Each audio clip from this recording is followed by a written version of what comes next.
नमस्कार दोस्तों, मधुर कथाएं चैनल पर एक बार फिर से आपका हार्दिक अभिनंदन है। तो आज की मेरी कहानी का शीर्षक है सर पर पल्लू। तो चलिए शुरू करते हैं आज की अपनी ये कहानी। अरे बहू, जरा सी भी अकल नहीं है क्या तुझ में, जो सर पर पल्लू नहीं ले रखा है? मैंने तुम्हें कितनी बार कहा है कि प्रसाद बनाते समय सिर पर पल्लू होना चाहिए। इतनी संस्कार तो तुझ में होनी ही चाहिए। क्या यह तुझे सास सिखाएगी? तो फिर तुम्हारी माँ ने तुम्हें क्या सिखाया है? यह कहते हुए नुपुर की सासू माँ ने नुपुर का पल्लू खींचकर नुपुर के सिर पर रख दिया और वापस अपने काम में लग गई।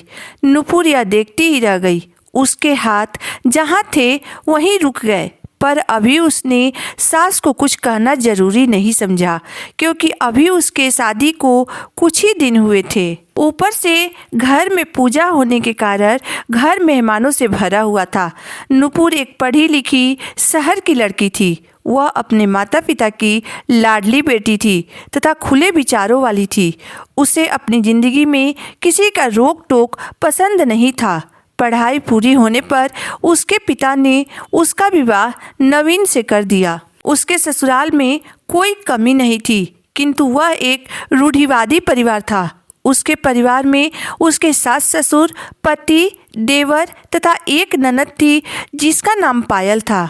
नुपुर की सास कई नियमों को मानती थी, इसलिए नुपुर को भी सास के बने हुए नियमों को मानना पड़ता था, जैसे सिर पर पल्लू रखना, सुबह जल्दी उठना, ज़्यादा जोर से ना हंसना और भी बहुत कुछ। यह सारे नियम तो फिर भी ठीक थे, लेकिन जिस दिन उसके घर में कोई पूजा होती और प्रसाद बनाना होता, उस दिन तो नुपुर की हालत और ख़राब हो जाती थी, क्योंकि उस दिन सुबह सुबह उठकर उसे पूरा किचन धोना पड़ता था। सारे बर्तन धोकर और चौका बर्तन के बाद ही खाना बनता था, और उसमें भी सबसे बड़ी शर्त यह होती थी कि खाना बनाते समय सिर पर पल्लू होना चाहिए। एक तो भारी साड़ी, ऊपर से सिर पर पल्लू रखकर पूरे किचन को धोना और चौका बर्तन करना आसान नहीं था, और उसमें भी यह सारा काम घर की बहू ही करेगी। बेटियां प्रसाद का सामान नहीं बना सकती थी,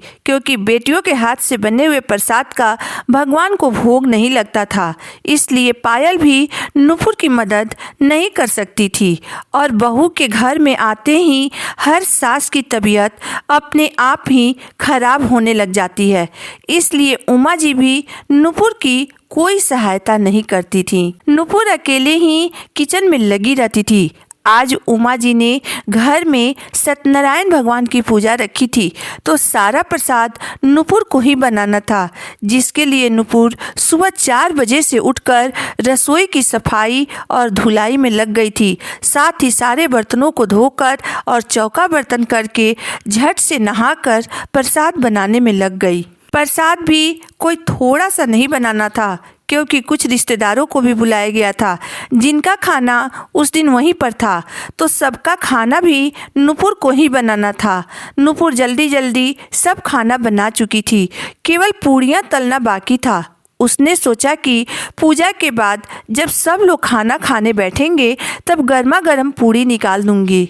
जब पूजा समाप्त हुई तो नुपुर किचन में पूड़ियाँ तलने चली गई। पूड़ी तलते हुए उसे ध्यान ही नहीं रहा कि उसके सर से पल्लू गिर चुका है। इतने में उसकी सास उमा जी किचन में आ गईं और वो नुपुर के सिर पर पल्लू न देखकर चिल्लाने लगी, नुपुर, तुम्हारा ध्यान कहाँ है? तुम्हें अच्छे से पता है कि पूजा का प्रसाद बनाते समय सिर पर पल्लू का होना बहुत ज़रूरी है, वरना घर की बरकत चली जाती है। तुम इस घर की बहू हो, यानी इस घर की लक्ष्मी हो। अगर तुम ही ऐसी गलती करोगी तो फिर घर की बढ़ोतरी कैसी होगी? सास की आवाज़ सुनकर नुपुर ने जल्दी से सिर पर पल्लू लेते हुए कहा, मम्मी जी माफ़ कीजिएगा, मुझे ध्यान ही नहीं रहा। उमा जी ने कहा, आगे से फिर ऐसी गलती मत करना, ध्यान रखना, घर की बरकत बहू के हाथ में ही होती है। भगवान का भोग तो सिर पर पल्लू रख कर ही बनाया जाता है। उस दिन का काम तो जैसे तैसे हो गया, पर यह तो आए दिन की बात हो गई। छोटी से छोटी पूजा के लिए भी नुपुर को पूरा किचन धोकर और चौका बर्तन करके ही प्रसाद बनाना होता था। जेठ की भरी दोपहरी में सर पर पल्लू रखकर खाना बनाना आसान काम नहीं था। ऊपर से घर के लोगों को भी सुबह सुबह बहुत जल्दी होती थी। कभी कभी तो वह बिना नाश्ता किए ही निकल जाते थे। पर नुपुर की सासू माँ थी कि समझने का नाम ही नहीं ले रही थी। हर नियम मानने की भी एक हद होती है। अब नुपुर इन नियमों को निभाते निभाते थक गई थी। ऐसे ही एक बार उमा जी अक्षय तृतीया पर घर में एक छोटी सी हवन पूजा रखी।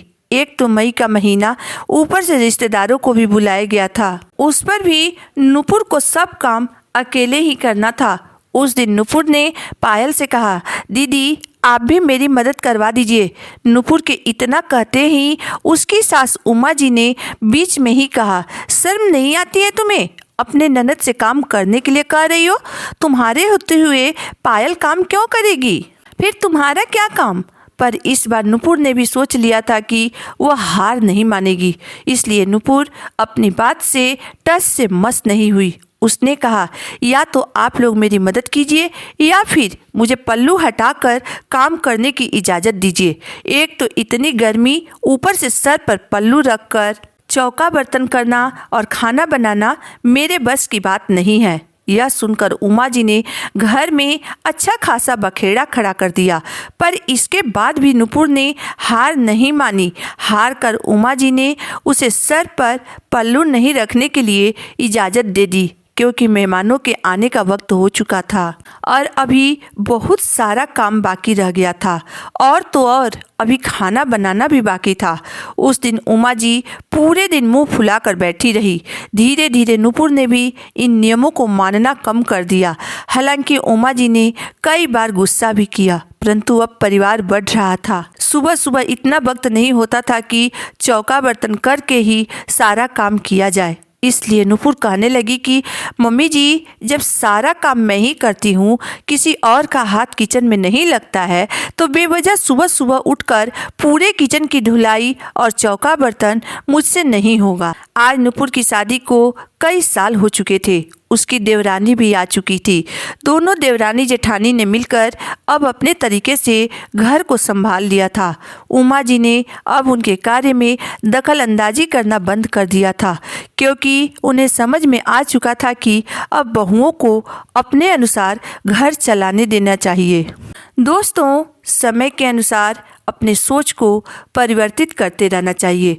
कोई ज़रूरी नहीं है कि जो नियम सास निभाई थी वह बहू को भी निभाना पड़ेगा। समय के अनुसार अपने सोच को बदलने से ही परिवार में शांति और सुकून बना रहता है। दोस्तों, आपको मेरी कहानी कैसी लगी आप मुझे ज़रूर बताइएगा। अगर आपको मेरी कहानी अंत तक पढ़ने और सुनने के बाद पसंद आई हो तो मेरे वीडियो को लाइक कर दीजिएगा, चैनल को सब्सक्राइब कर दीजिएगा। तो फिर मिलते हैं एक नई वीडियो, एक नई कहानी के साथ। तब तक के लिए धन्यवाद।